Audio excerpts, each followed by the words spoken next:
എന്തായി അബി? എടാ, നമ്മൾ വിചാരിച്ചതുപോലെ തന്നെ ആ നമ്പർ ഫേക്കാണ്. ഇനിയിപ്പോൾ എന്താ ചെയ്യുക? പാറുവിനോട് തന്നെ ചോദിക്കാം. ഇനി ഇതധികം നീട്ടിക്കൊണ്ട് പോവാൻ പറ്റില്ല. സിദ്ധു ഫോൺ ടേബിളിലേക്ക് ഇട്ടുകൊണ്ട് പാറുവിൻ്റെ അടുത്തേക്ക് നടന്നു. അവൻ ചെന്ന് നോക്കുമ്പോൾ പാറു എന്തോ ചിന്തിച്ചുകൊണ്ട് ബെഡിൽ ചാരിയിരിക്കുവാണ്. അവൻ അവളെ നോക്കിക്കൊണ്ട് അരികിലിരുന്നു. പാറു, നിനക്ക് എന്നോട് എന്തെങ്കിലും പറയാനുണ്ടോ? അവൻ്റെ ശബ്ദം ആർദ്രമാണെങ്കിലും മുഖത്ത് ഗൗരവമേറിയിരുന്നു. പാറു ഒന്ന് പതറിക്കൊണ്ട് അവൻ്റെ മുഖത്തേക്ക് നോക്കിയില്ലെന്ന് തലചലിപ്പിച്ചു. അവൻ അവളെ ഒന്നുകൂടെ നോക്കിക്കൊണ്ട് എഴുന്നേൽക്കാൻ തുനിഞ്ഞു. പാറു പെട്ടെന്ന് അവൻ്റെ കൈകളിൽ പിടുത്തമിട്ടു. അവനെ തന്നിലേക്ക് വലിച്ചടുപ്പിച്ചുകൊണ്ട് അവൻ്റെ നെഞ്ചിലേക്ക് തലവെച്ചു. സിദ്ധു ഏട്ടാ, അത് പിന്നെ... അവൾ അവൻ്റെ ഷർട്ടിൽ മുറുക്കെ പിടിച്ചു.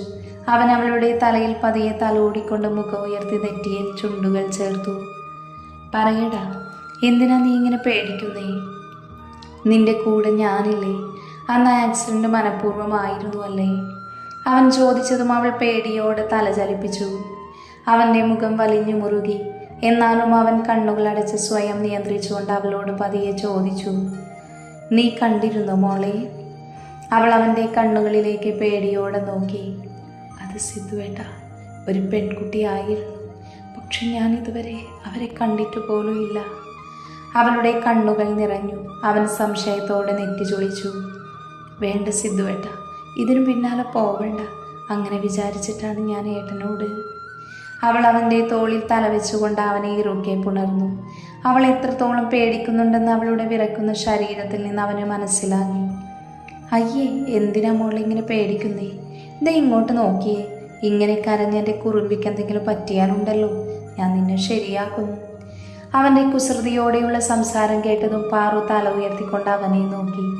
അവളുടെ കരഞ്ഞു കലങ്ങിയ കണ്ണും ചുവന്നു നിൽക്കുന്ന മൂക്കും വിതുമ്പുന്ന ചുണ്ടുകളും കാണി അവൻ അവളുടെ വല്ലാതെ വാത്സല്യം തോന്നി. അവൻ ചിരിയോട് അവളുടെ കവിളിൽ പതിയെ തലോടി. ഞാൻ നിന്നിതിനെ പിന്നാലെ ഒന്നും പോകുന്നില്ല പാറു, ഇതൊക്കെ വിട്ടേക്ക്. ഇപ്പം നമുക്ക് നീയും ഞാനും നമ്മുടെ കുറുമ്പിയും മാത്രം മതി. അവൻ അവളെ ചേർത്ത് പിടിച്ചുകൊണ്ട് അവൾക്ക് വല്ലാത്ത ആശ്വാസം തോന്നി. അബി, എന്താ നിനക്ക് തോന്നുന്നത്? സിദ്ധു പറഞ്ഞ കാര്യങ്ങൾ അബിയോട് വിവരിച്ചുകൊണ്ട് ചോദിച്ചു. മായ, അവള്... സിദ്ധു ദൂരേക്ക് നോക്കിയൊന്ന് മൂളി. പക്ഷേ എന്തിന്? അതും പാറുവിനോട്? അബി സിദ്ധുവിന് സംശയത്തോടെ നോക്കി. അവളെ എവിടെയാണെന്ന് അന്വേഷിക്കണം, ആരുടെ കൂടെയാണെന്നും സിദ്ധു ദേഷ്യത്തോടെ പറഞ്ഞെങ്കിലും അവസാന വാക്കിൽ പുച്ഛം കലർന്നിരുന്നു. പെണ്ണെ, നിന്റെ ശരിക്കുമുള്ള ശരീരം വെണ്ണ പോലെയാണ്. നിന്നെ കാണുമ്പോൾ എനിക്ക് വല്ലാതെ കൊതി തോന്നുന്നു. ഈ ലഹരിയൊന്നും നിന്റെ അടുത്ത് പോലും എത്തില്ല. ഒരു കൈയിൽ പകുതി മദ്യം നിറഞ്ഞ ഗ്ലാസ്സും മറുകൈയിൽ എരിയുന്ന സിഗരറ്റും പിടിച്ചവൻ പാറുവിൻ്റെ ഫോട്ടോയിലേക്ക് ഉറ്റുനോക്കിക്കൊണ്ട് പറഞ്ഞു. സിഗരറ്റ് ചുണ്ടോടി ചേർത്തൊരു പഫ് ആഞ്ഞു വലിച്ചുകൊണ്ടവൻ പാറുവിൻ്റെ മുഖത്തേക്ക് ഊതി. ബലമായി കൊണ്ടുവരാനാണെങ്കിൽ ഈ മിഥുനത് എന്നേ ആവാമായിരുന്നു. പക്ഷെ ഞാനത് ചെയ്യില്ല. നിന്നെ ഒരു പോറൽ പോലും ഏൽക്കാതെയാണ് എനിക്കിഷ്ടം. എന്നിട്ട് നമുക്ക് പറക്കണം, നമ്മൾ മാത്രമായി. അവൻ വീണ്ടും വീണ്ടും അവളുടെ ഫോട്ടോയിലേക്ക് നോക്കി ചുണ്ടുകൾ ചേർത്തുകൊണ്ട് എന്തൊക്കെയോ പുലമ്പി. എന്നാൽ മതിലിനപ്പുറമെല്ലാം കേട്ടു നിന്ന മായയുടെ കണ്ണുകളിൽ പാറുവിനെ ഇല്ലാതാക്കാനുള്ള പക ആളിക്കത്തുകയായിരുന്നു. അവൾ ധൃതിയിൽ ഫോണെടുത്ത് ഒരു നമ്പർ ഡയൽ ചെയ്തു. ഹലോ, ഞാൻ പറഞ്ഞത് എത്രയും പെട്ടെന്ന് തന്നെ ചെയ്തിരിക്കണം. അവളുടെ മുഖത്ത് പുച്ഛം നിറഞ്ഞ ചിരിയുണ്ടായിരുന്നു ആ സമയം. ഒരാഴ്ച കടന്നുപോയി. പാറുവിൻ്റെ തലയിലെ കെട്ടെല്ലാം അഴിച്ചു. അവളെ സമാധാനിപ്പിക്കാൻ തൻ്റെ അസ്വസ്ഥതകളെല്ലാം മനസ്സിൽ വെച്ചുകൊണ്ട് തന്നെ സിദ്ധു പെരുമാറി. ആക്സിഡന്റിനു ശേഷം പാറുവിന് എല്ലാത്തിനും വല്ലാത്ത പേടിയായിരുന്നു. സിദ്ധു ഓഫീസിൽ പോയാലും എപ്പോഴും അവളെ വിളിച്ചുകൊണ്ടിരിക്കണം. അബിയെ കാണാനായി രാവിലെ തന്നെ ഇറങ്ങിയതായിരുന്നു സിദ്ധു. ഇത്ര സമയമായും ഒന്ന് വിളിച്ചിട്ട് പോലുമില്ല. പാറുവിൻ്റെ മനസ്സെന്തിനോ വല്ലാതെ പിടഞ്ഞു. അരുതാത്തതെന്തോ സംഭവിക്കാൻ പോകുന്നത് പോലെ അവൾക്ക് തോന്നി. ഫോണെടുത്ത് സിദ്ധുവിനെ വിളിക്കാൻ തുടങ്ങുമ്പോഴാണ് ഒരു നമ്പറിൽ നിന്നും ഒരു കോള് വരുന്നത്. ആദ്യമൊന്ന് മടിച്ചുവെങ്കിലും പിന്നീട് അവൾ അറ്റൻഡ് ചെയ്തു. ഹലോ പാർവതി. മറുതലത്തിൽ നിന്നും ഒരു സ്ത്രീ ശബ്ദം കേട്ടതും പാറുവിൻ്റെ കൈകൾ വിറച്ചു. അവൾ ഫോൺ മുറുക്കെ പിടിച്ചു. എന്താ പാർവതി, അപ്പോഴേക്കും എന്നെ മറന്നുപോയോ? നിങ്ങൾ ആരാണ്? എന്താ നിങ്ങൾക്ക് വേണ്ടത്? ധൈര്യം സംഭരിച്ചുകൊണ്ട് അവൾ ചോദിച്ചു. നിന്റെ ജീവൻ. പുച്ഛത്തോടെ ചിരിച്ചുകൊണ്ട് അവൾ മറുപടി പറഞ്ഞു. പാറു വിറച്ചു പോയിരുന്നു. എന്തൊന്നും മിണ്ടാത്തത്? പേടിച്ചു പോയോ? ഇത്ര പെട്ടെന്ന് പേടിക്കാതെ ഇനി എന്തെങ്കിലും കാണാൻ കിടക്കുന്നു. അവളുടെ അട്ടഹാസം നിറഞ്ഞ വാക്കുകൾ കേൾക്കെ പാറു തളർന്നു പോയിരുന്നു. അതൊക്കെ പോട്ടെ, സിദ്ധാർത്ഥ് അവൻ എവിടെ പോയി? സിദ്ധുവിൻ്റെ പേര് കേട്ടതും പാറുവിൻ്റെ മനസ്സിലൂടെ ഒരു മിന്നൽ പാഞ്ഞു. വീണ്ടും മറുതലക്കൽ അട്ടഹാസം മുഴങ്ങി. സിദ്ധാർത്ഥ്, ഇന്ന് അവൻ്റെ അവസാനമാണ് പാർവതി. എൻ്റെ ആളുകൾ അവനെ ഫോളോ ചെയ്തുകൊണ്ടിരിക്കുക. പാർവിന് ശ്വാസം നിലച്ചുപോയി. അവളുടെ ശരീരം വിറച്ചു. വേണ്ട, ഒന്നും ചെയ്യരുത്. എനിക്ക് അവനെ വേണ്ട പാർവതി, എനിക്ക് വേണ്ടത് നിന്നെയാ. അവനെ വെറുതെ വിടണമെങ്കിൽ നീ ഞാൻ പറയുന്നിടത്തേക്ക് വരണം. എന്താ, സമ്മതമാണോ? അവളുടെ ചോദ്യത്തിന് മുന്നിൽ പാറു പതറി. അവൾ ബെഡിലേക്ക് തളർന്നിരുന്നു. സമയം പോകുന്നു പാർവതി, നിന്റെ തീരുമാനം പോലെ ഇരിക്കും കാര്യങ്ങൾ. അവൻ്റെ ആയുസ് എണ്ണപ്പെട്ട് കഴിഞ്ഞു. നിറഞ്ഞൊഴുകുന്ന കണ്ണുകൾ പാറു അമർത്തി തുടച്ചു. ഞാൻ വരാം. പറയുമ്പോൾ അറിയാതെ അവളുടെ കൈകൾ തൻ്റെ വയറിലേക്ക് പോയി. നെഞ്ചിൽ വല്ലാത്ത ഭാരം തോന്നി അവൾക്ക്. വെരി ഗുഡ് പാർവതി, അല്ലെങ്കിലും എനിക്കറിയാം നീ സമ്മതിക്കുമെന്ന്. അപ്പോൾ ലൊക്കേഷൻ ഞാൻ അയക്കാം. നീ എവിടെ എത്തിയ നിമിഷം തന്നെ അവൻ എന്നെ ആളുകൾ വെറുതെ വിടും. പിന്നെ മറ്റാരെങ്കിലും അറിയിക്കാനാണ് പാവമെങ്കിൽ പിന്നെ നീ അവനെ കാണില്ല പാർവതി. മറുതലക്കൽ ഫോൺ കട്ടായി. പാറു മുഖം പൊത്തിക്കൊണ്ട് തേങ്ങി. എന്ത് ചെയ്യണമെന്നറിയുന്നില്ല അവൾക്ക്. എങ്ങനെയെങ്കിലും സിദ്ധുവിനെ രക്ഷിക്കുക എന്ന ചിന്ത മാത്രമേ അവൾക്കുണ്ടായിരുന്നുള്ളൂ. കൈകൾ വയറിൽ അമർത്തി വെച്ചു. അമ്മയോട് ക്ഷമിക്കുവാവേ. അവളുടെ കണ്ണുകൾ നിറഞ്ഞൊഴുകി. അവസാന ശ്രമം എന്ന പോലെ സിദ്ധുവിനെ ഒന്നുകൂടെ അവൾ വിളിച്ചു. സ്വിച്ച് ഓഫ് എന്ന് കേട്ടതും അവൾ വിതുമ്പിക്കൊണ്ട് ഫോൺ മാറ്റിവെച്ചു. പലതും തീരുമാനിച്ചുറപ്പിച്ചതുപോലെ എഴുന്നേറ്റു. മോളിതെവിടെ പോകുക? ഡ്രസ്സ് മാറ്റി സ്റ്റെപ്പിറങ്ങി വരുന്ന പാറുവിനെ കണ്ട് സുഭദ്ര സംശയത്തോടെ ചോദിച്ചു. അത് അമ്മേ, ഇന്ന് ചെക്കിങ്ങുണ്ട്. ഏട്ടൻ പറഞ്ഞില്ലായിരുന്നു? അവൾ ഉള്ളിലെ പതർച്ച മാറ്റി വെച്ചുകൊണ്ട് പറഞ്ഞു. ഞാൻ ഓർത്തില്ല മോളി. അപ്പോൾ സിദ്ധു ഇങ്ങോട്ട് വരുമോ? ഇല്ലമ്മേ, ഏട്ടൻ ഹോസ്പിറ്റലിലേക്ക് എത്തിക്കോളാം. ഞാനൊരു ഓട്ടോ വിളിച്ച് പോയിക്കോളാം. ഷോ, അജു ഇവിടെ ഇല്ലാതെയായി പോയല്ലോ മോളി. മോൾ ഒറ്റയ്ക്ക് പോകേണ്ടായിരുന്നു. അജുവും ദേവും വീട്ടിലില്ലാത്തത് എന്തുകൊണ്ടും അവൾക്ക് ആശ്വാസമായി. അത് സാരമില്ല അമ്മേ, ഏട്ടൻ വരുമല്ലോ. അപ്പം ഞാൻ പോട്ടെ. എന്നാൽ പോയി വാ മോളെ. അവളുടെ കവളിൽ തലോടിക്കൊണ്ട് അവർ പറഞ്ഞു. അവൾ അവരെ കെട്ടിപ്പിടിച്ചുകൊണ്ട് കവളിൽ മുത്തി.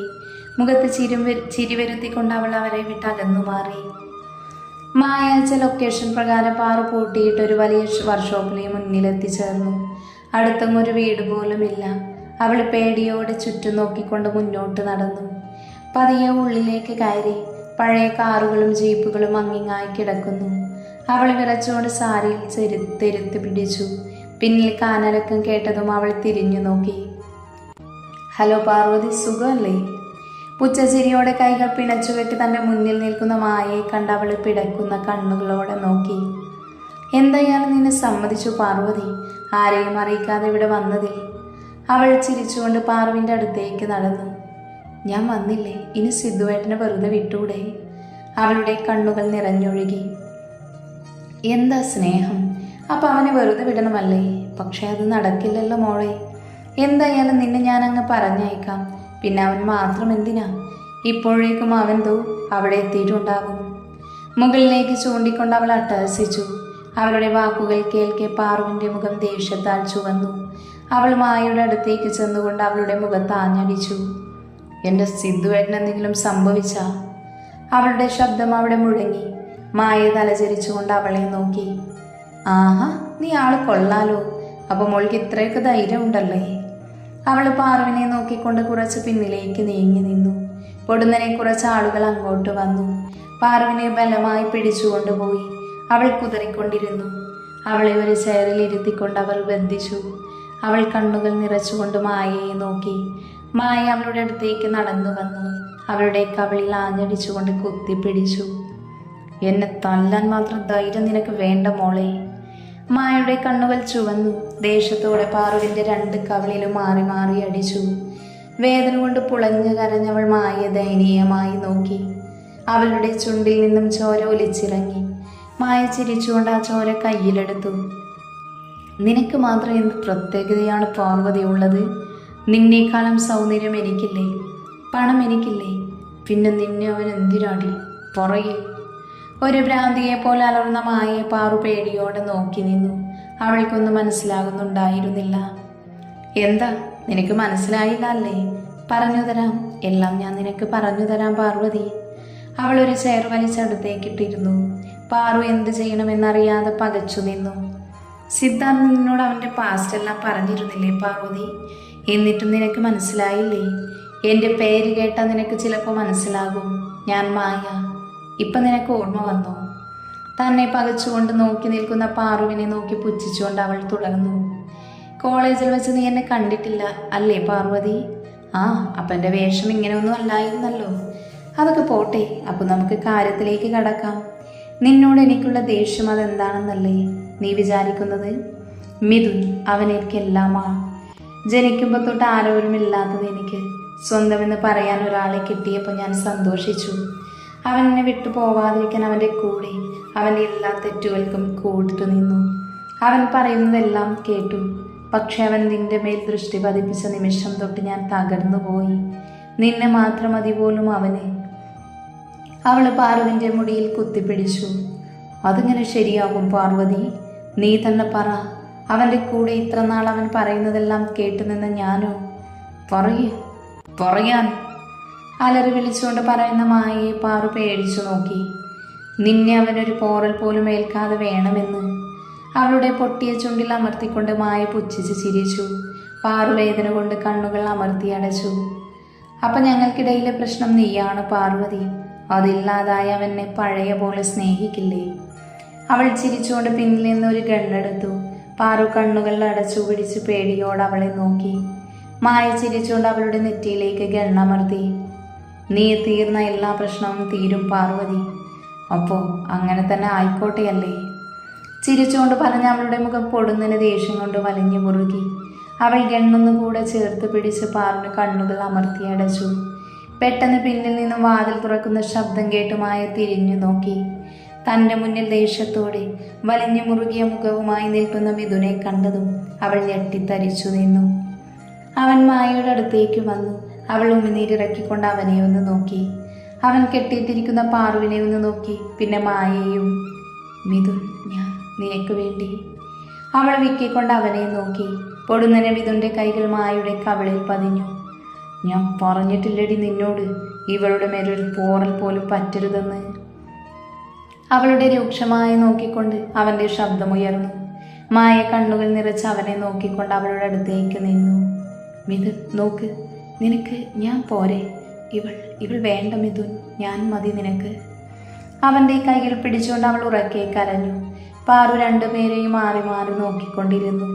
മായ തട്ടിയെറിഞ്ഞുകൊണ്ട് അവൻ പാറുവിൻ്റെ അടുത്തേക്ക് നടന്നു. മുട്ടുകുത്തിയിരുന്നു കൊണ്ട് അവൻ അവളുടെ കവിളിൽ തലോടി. പാറു പേടിയോടെ തല പിന്നിലേക്ക് ചലിപ്പിച്ചു. അത് കണ്ടു നിന്ന മായ എഴുന്നേറ്റു വന്ന് അവനെ തള്ളി മാറ്റിക്കൊണ്ട് ദേഷ്യത്തോടെ അവളെ നോക്കി. നീയാണ് എല്ലാത്തിനും കാരണം. അവളുടെ മുടിയിൽ കുത്തിപ്പിടിച്ചുകൊണ്ട് അവൾ അലറി. കയ്യിലുള്ള ഗണ്ണ് അവൾ പാറുവിന് നേരെ തിരിച്ചു. മിഥുൻ അവളെ വലിച്ചു മാറ്റാൻ ശ്രമിക്കുമ്പോഴേക്കും മായയുടെ ആളുകൾ അവനെ പിടിച്ചു വെച്ചു. മായ അത് കണ്ടൊന്ന് പുച്ഛിച്ച് ചിരിച്ചു. അപ്പോൾ നിങ്ങൾ മാത്രം എല്ലാം അങ്ങ് തീരുമാനിച്ചാൽ മതിയോ? ഒന്നുമില്ലെങ്കിലും അവളുടെ ഭർത്താവല്ലേ ഞാൻ. അപ്പോൾ എന്നെ കൂടി ഒന്ന് അറിയിക്കണ്ടേ? വർക്ക്ഷോപ്പിൻ്റെ വാതിൽ കൈകൾ മാറി പിണച്ചു വെച്ചുകൊണ്ട് ബുള്ളറ്റിൽ ചാരി നിൽക്കുന്ന സിദ്ധുവിനെയും അവൻ്റെ പിന്നിൽ തങ്ങളെ ചുട്ടരിക്കാൻ പാകത്തിൽ നിൽക്കുന്ന അഭിയെയും കണ്ട് മായയും മിഥുനും ഒരുപോലെ ഞെട്ടിത്തരിച്ചു.